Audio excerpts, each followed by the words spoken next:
The warmth Ochako promised came in a thermos of vegetable stew, wrapped in a towel to keep it from cooling on the walk down the hall. She slid the bookshelf aside, expecting Toga's usual quiet greeting, the small performance of nonchalance Toga always managed even when she was scared.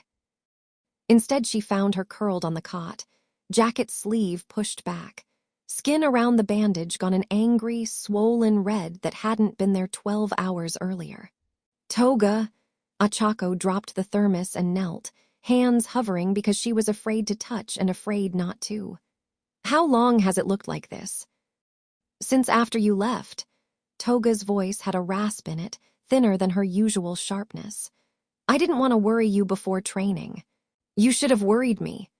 Ochako peeled back the cloth carefully, and the smell that came with it made her stomach drop.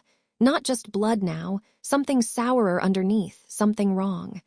Toga's forehead, when Ochako pressed a hand against it, burned. It's fine, Toga said, unconvincingly, teeth starting to chatter despite the heat radiating off her skin. I've had worse. I heal weird sometimes, it's not. It's infected.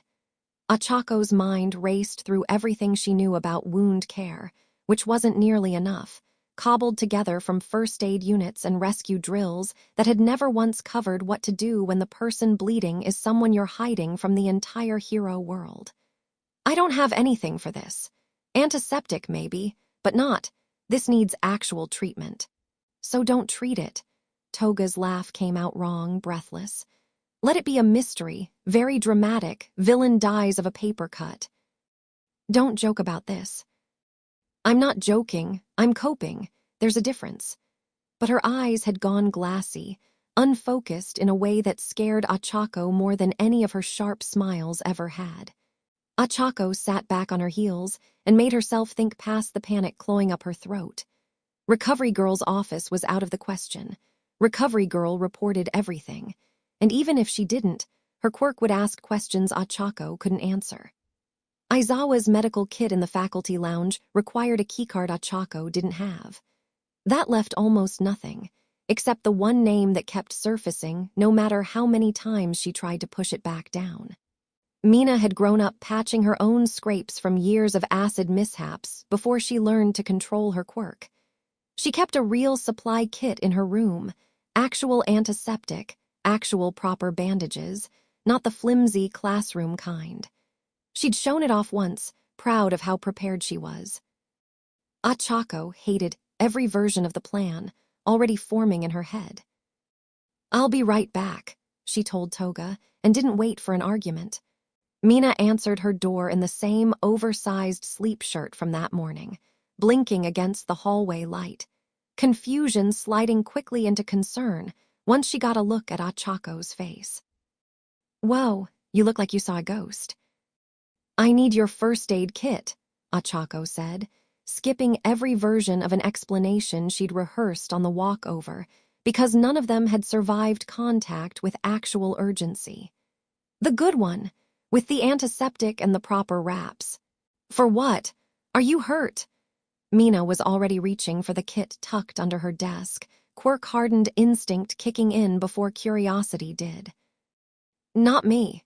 Ochako's voice cracked on the two words, and Mina's hands stilled. Ochako. I can't explain it. I need you to trust me anyway, just this once, and I know that's not fair to ask. Mina studied her for a long moment, the kind of look that cataloged the food stealing that morning, the missed answers at breakfast, the 2 months of Ochako slipping away every third night that Mina had noticed, and out of some quiet loyalty never mentioned. Is someone in trouble? Yes. Someone you're not supposed to help. Ochako didn't answer, which was its own answer, and she watched it land on Mina's face, surprise, then something more careful. Okay, Mina pressed the kit into her hands. I'm not going to ask who, not tonight, but Ochako, if this is what I think it might be, you need to know you can't carry it alone forever. I know. I don't think you do, actually, but I'm too tired to argue about it at midnight. Mina softened, the joke not quite landing but the warmth behind it real. Go, Take care of whatever this is. I'll cover for you at roll call if I have to. Ochako hugged her, fast and fierce, and ran. Back in the crawl space, she cleaned the wound with hands that had finally stopped shaking, Toga hissing through gritted teeth, but staying still, trusting her the way she'd apparently decided, weeks ago, to trust nothing else in this world. You went to someone, Toga said, quiet, once the new bandage was tied off and the fever hadn't broken but seemed, at least, to have stopped climbing. I did. That's dangerous. Everything about this is dangerous. Ochako sat back against the cold pipe, exhaustion pulling at every part of her.